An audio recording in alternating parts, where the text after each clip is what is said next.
चुड़ैलों का शिकार इंडिया और चीन में। चुड़ैलों का शिकार इंडिया में। भारत या इंडिया आबादी के लिहाज से दुनिया का दूसरा सबसे बड़ा मुल्क और दुनिया की कदीम तरीन तहजीबों में से एक है।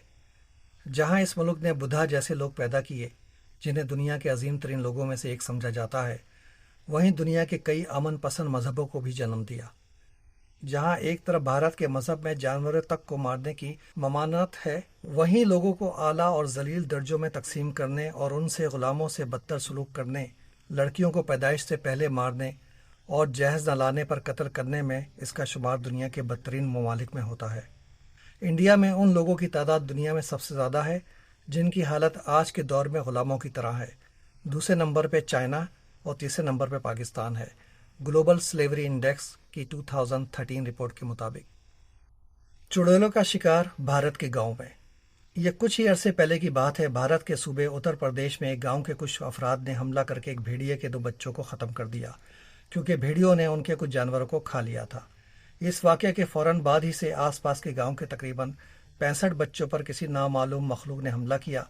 उनमें से 45 बच्चों की खाई हुई लाशें उनके गायब हो जाने के कुछ दिन बाद मिली। कुछ लोगों का ख्याल था कि भेड़ियों का काम है, मगर ज़्यादातर लोग और वो माहिरीन जो भेड़ियों पर रिसर्च कर रहे थे इस बात से मुत्तफिक नहीं थे। उनका कहना था कि क्योंकि भेड़ियों ने सैकड़ों सालों से कभी इंसान या उसके बच्चों पर हमला नहीं किया है, इसलिए ये काम उनका नहीं हो सकता। ज़्यादातर लोगों का ख्याल था कि किसी भूत या चुड़ैल वगैरह का काम है। लोगों का ये यकीन उस वक्त और पक्का हो गया जब एक औरत ने, जिसकी एक बच्ची गायब हो गई थी, ये कहा कि खुद उसने अपनी आंखों से देखा है कि एक चुड़ैल उसकी बच्ची को उठाकर ले गई। इस तरह जिस किसी औरत या आदमी पर लोगों को शक हुआ कि यह भूत या चुड़ैल हो सकता है, उसको उन्होंने मार दिया। इस तरह तकरीबन 20 लोगों का कत्ल हुआ। तकरीबन 7 महीने गुजरने के बाद यह साबित हो गया कि यह काम भेड़ियों के ग्रोह का ही था। ये एक और मिसाल है जब पूरी की पूरी सोसाइटी पागलपन का शिकार हो जाती है और मिलकर गरीब, कमज़ोर और बेबस लोगों का शिकार करती है। जाहिर है कि गांव वालों ने किसी ऐसे शख्स को तो नहीं मारा था जिसका कोई वली या वारिस था। इससे फिर साबित होता है कि एलियस कैनेटी ने अपनी किताब क्राउड्स एंड पावर में सही कहा था कि काफ़ी आदमी अपने आप को उस कत्ल करने से नहीं रोक सकते जो ग्रोह के साथ मिलकर किया जाए, जिसमें कोई ख़तरा ना हो और जिसकी इजाज़त हो और जिसकी लोग हिम्मत अफजाई करें। चुड़ैलों का शिकार बेवाएं। यूँ तो चुड़ैलों के शिकार यानी विच हंटिंग की तारीफ उस वक्त पूरी होती है जब एक अक्सरियत या ताकतवर ग्रुप कानून की मदद से अक़लियत या कमज़ोर ग्रुप का इस्तेहसाल करता है, मगर उसमें उन रवायात या रसूमात को शामिल किया जा सकता है जो माशरे में गरीब, कमज़ोर या बेबस लोगों को निशाना बनाती हैं और जिनमें पूरा माशरा हिस्सा ले रहा होता है कत्ल गारत और तशद्दुद करने में, और किसी को ये एहसास नहीं होता कि वो क्या कर रहा है।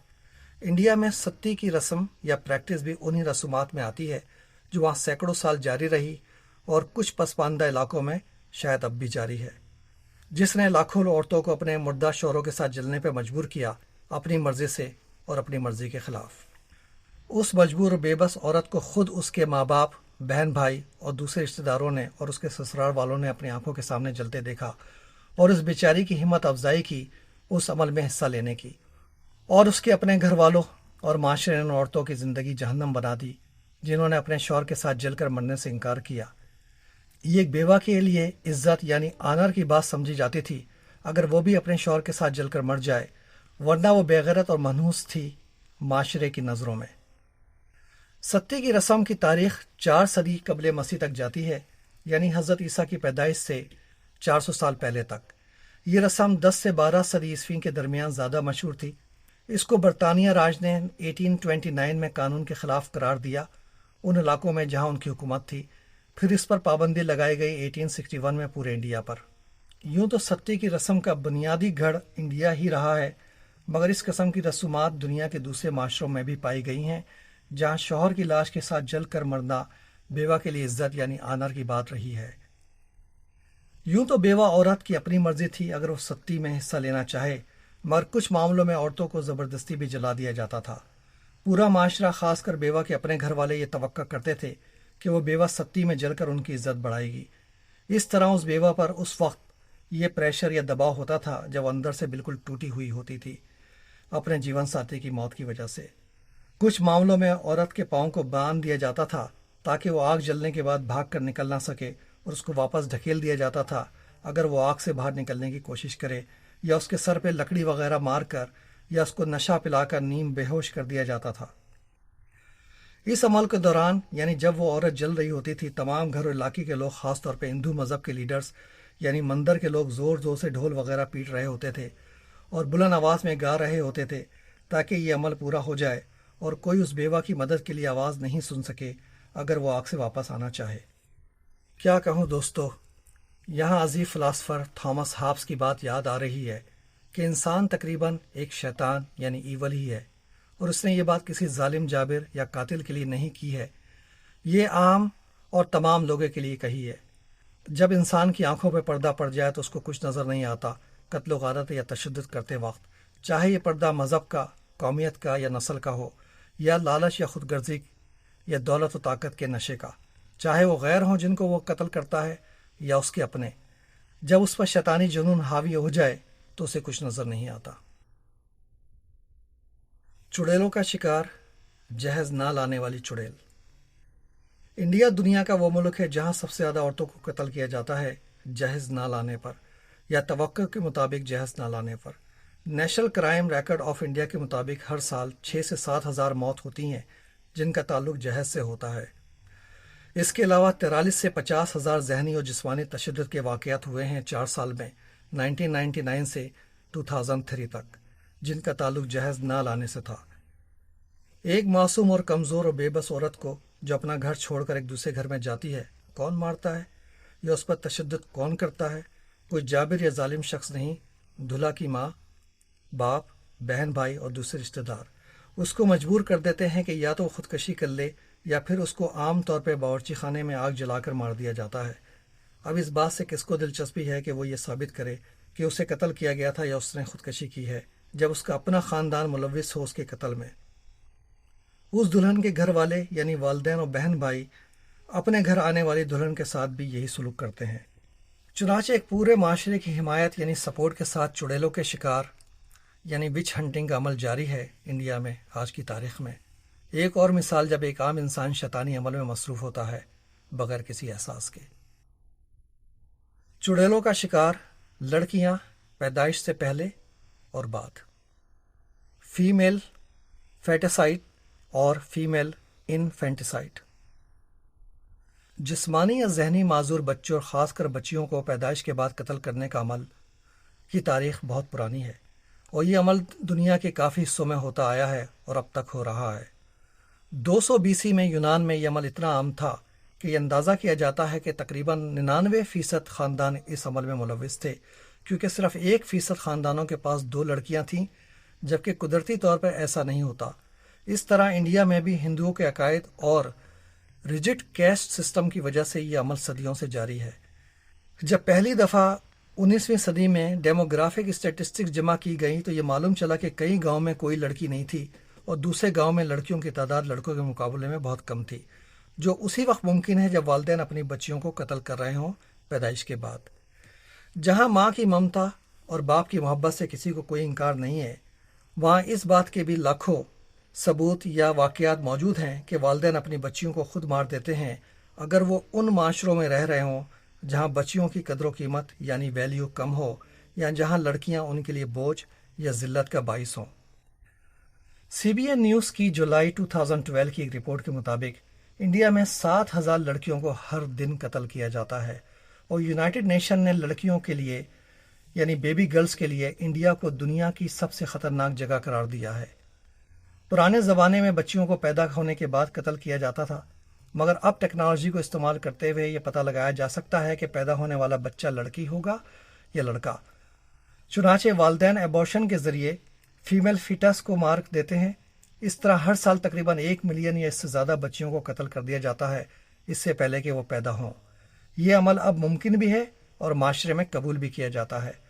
डॉक्टर जिनका काम ज़िंदगी को बचाना होता है सिर्फ 2,000 रुपये के लिए एक बच्ची को मार देते हैं पैदाइश से पहले। रिपोर्ट के मुताबिक इंडिया में फीमेल फेटिसाइड यानी ये देखकर एबॉर्शन करना कि वो लड़की है 17 साल से गैर कानूनी है, मगर उस कानून को कभी इस्तेमाल नहीं किया गया है और किसी डॉक्टर को उसके जुर्म की सज़ा नहीं मिली है। वालिदैन लड़कियों को मार देते हैं और लड़कों को पैदा होने देते हैं क्योंकि लड़के घर में पैसे कमा कर लाएंगे और लड़कियां एक बोझ हैं क्योंकि उनको जहेज देना पड़ेगा। لہٰذا انڈیا میں معصوم لڑکیوں کے ساتھ چڑیلوں کے شکار کا کھیل پورے معاشرے کی رضامندی کے ساتھ جاری ہے۔ چڑیلوں کا شکار چین میں، لڑکیاں پیدائش سے پہلے اور بعد۔ انڈیا کی طرح چین میں بھی بچیوں کو پیدا ہونے سے پہلے یا پیدا ہونے کے بعد مارنے کا عمل جاری ہے۔ آج کی تاریخ میں دنیا کے دوسرے ملکوں کی طرح اس بات کے شواہد ملتے ہیں کہ چین میں بھی بچیوں کو مارنے کا عمل 19ویں صدی کے آخر میں موجود تھا، مگر بچیوں کو مارنے کے عمل میں بہت زیادہ اضافہ ہوا ہے 1979 کے بعد، جب سے ون چائلڈ پالیسی کا قانون بنا ہے۔ اس قانون کے مطابق اگر کسی جوڑے کے پاس ایک سے زیادہ بچہ پیدا ہو تو ان کی تنخواہ اور سہولتیں کم کر دی جاتی ہیں۔ اس قانون کا مقصد چین کی تیزی سے بڑھتی ہوئی آبادی کو کنٹرول کرنا تھا، مگر اس قانون کے معاشرے میں یہ اثرات ہوئے ہیں کہ لوگ لڑکے کو تو رکھ لیتے ہیں مگر لڑکی کو مار دیتے ہیں۔ 1997 میں یعنی ون چائلڈ قانون کے 20 سال کے بعد ورلڈ ہیلتھ آرگنائزیشن کی ایک رپورٹ کے مطابق چین میں ایک اندازے کے مطابق 50 ملین سے زیادہ لڑکیاں مسنگ یعنی غائب ہیں، کیونکہ ون چائلڈ پالیسی کی وجہ سے یا تو انہیں قتل کیا گیا ہے یا ان کی صحیح دیکھ بھال یا کیئر نہیں کی گئی، جس کی وجہ سے لڑکیاں زیادہ عرصے زندہ نہیں رہیں۔ مائیں اپنے بیٹوں کا تو کھانے پینے میں اور ان کو ڈاکٹر کے پاس لے جانے میں خیال کرتی ہیں، مگر کوتاہی برتتی ہیں اگر لڑکی کا معاملہ ہو، کیونکہ کلچر کے مطابق لڑکی شادی کے بعد اپنے گھر سے چلی جاتی ہے اور اپنے شوہر کے خاندان کا حصہ بن جاتی ہے۔ چین کے کسان کافی صدیوں سے لڑکی کے بجائے لڑکا چاہتے رہے ہیں تاکہ کوئی گھر میں موجود ہو ان کی بڑھاپے میں دیکھ بھال کرنے کے لیے۔ ایک کسان کے لیے بہترین پینشن ایک لڑکا ہی ہوتا ہے، چنانچہ چین میں بیبی گرلز کو چاول میں کیڑے میگٹس ان دا رائس کہا جاتا ہے۔ آپ کو اندازہ ہو گیا ہوگا کہ انڈیا، پاکستان اور دنیا کے دوسرے غریب ملکوں میں بھی یہی کلچر رہا ہے اور اب بھی ہے۔ عام طور پر دنیا میں جتنے بچے پیدا ہوتے ہیں ان میں لڑکیوں اور لڑکوں کی تعداد قدرتی طور پہ برابر ہی ہوتی ہے۔ اس لیے عام حالات میں چین کی ون چائلڈ پالیسی کے قانون کی وجہ سے لڑکوں اور لڑکیوں کی تعداد میں کوئی فرق نہیں ہونا چاہیے تھا، مگر لڑکوں کو لڑکیوں پہ ترجیح دینے کی وجہ سے اور لڑکیوں کو پیدائش سے پہلے یا بعد میں مار کر چین میں لڑکیوں کی کافی کمی ہو گئی ہے۔ Chinese academy of social sciences کی ایک 1999 کی رپورٹ کے مطابق چین میں 111 ملین مردوں کو شادی کے لیے لڑکی نہیں مل سکے گی۔ اس کے نتیجے میں عورتوں کو اغوا کرنے اور سلیو ٹریڈنگ یعنی غلاموں کی خرید و فروخت کے واقعات کافی بڑھ گئے ہیں۔ چین کی گورنمنٹ کی رپورٹ کے مطابق 64,000 عورتوں کو زبردستی کی شادی سے نجات دلائی گئی ہے، اور چین میں عورتوں کی ضرورت کو پورا کرنے کے لیے دوسرے ملکوں مثلاً شمالی ویتنام سے عورتوں کو اغوا کیا جا رہا ہے۔ امریکہ کی سپریم کورٹ کے مشہور associate justice Oliver Wendell Holmes junior نے کہا تھا، "The life of the law has not been logic, it has been experience." یعنی کسی بھی قانون کو لاجک یا منطق کی بنا پر نہیں زندہ رکھا جاتا، اس کو تجربے کی بنا پہ زندہ رکھا جاتا ہے، یا دوسرے لفظوں میں کسی قانون کے اثرات کو دیکھ کر ہی یہ فیصلہ کیا جا سکتا ہے کہ اس کو رکھنا چاہیے یا ختم کر دینا چاہیے۔ انسان کے رویے یا عمل یا برتاؤ کا انحصار اس کے حالات یعنی سرکمٹینسز پر ہوتا ہے، اور اس بات پر ہوتا ہے کہ اس کو کیا سکھایا یا پڑھایا گیا ہے۔ کچھ حالات میں انسان ایک انسان ہوتا ہے اور کچھ حالات میں خون خوار درندہ یا شیطان بن جاتا ہے۔ چنانچہ اگر ہمیں ایک انسانیت پہ مبنی دنیا قائم کرنی ہے تو ہمیں حالات کو بدلنا ہوگا، اور وہ حالات پیدا کرنے ہوں گے جن میں انسان کا شیطانی حصہ غالب نہ آ سکے، بقول MIT پروفیسر ڈاکٹر نوم چومسکی۔ لڑکیوں کو پیدائش کے بعد یا پہلے مارنے کی تاریخ سے یہ پتہ چلتا ہے کہ باوجود اس کے کہ یہ عمل یونان اور دوسرے یورپی ملکوں میں 200 BC سے ملتا ہے، اس کا وجود ترقی یافتہ ملکوں میں ختم ہو چکا ہے، کیونکہ ان کے حالات بدل چکے ہیں۔ وہاں لڑکے اب والدین کے بڑھاپے کا سہارا یا پینشن نہیں ہے، لہٰذا وہاں قانونی طور پہ ایبورشن تو ہوتی ہے دوسری وجوہات کی وجہ سے، مگر صرف لڑکیوں کو مارنے کا کلچر معاشرے میں نہیں ہے، جبکہ یہ عمل غریب یا ترقی پذیر ملکوں یعنی انڈیا اور چین میں اب بھی پورے عروج پر ہے۔ دنیا کی تاریخ سے یہی پتہ چلتا ہے کہ چڑیلوں کے شکار کا عمل نہ صرف ہزاروں سال پہلے موجود تھا، وہ آج بھی جاری ہے، اور اکثریت اور طاقتور کا شکار نہ صرف غیر ہوتے ہیں بلکہ معصوم بچے بھی خود اپنے والدین کے ہاتھوں محفوظ نہیں ہیں اور قتل کر دیے جاتے ہیں، اگر حالات اور معاشرہ اس کی حمایت یا سپورٹ کرے۔